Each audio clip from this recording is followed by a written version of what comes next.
Hello guys, today I'll be showing you guys how to hack a vending machine. So let's get straight into it.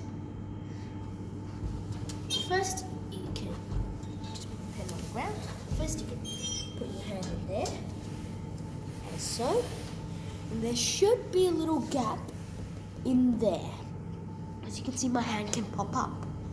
Then you'll move the coil.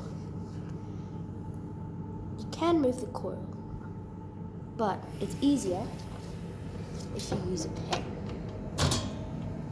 Now, when you move the coil, it would be good there, see? Or you can push up the Coke to get it out.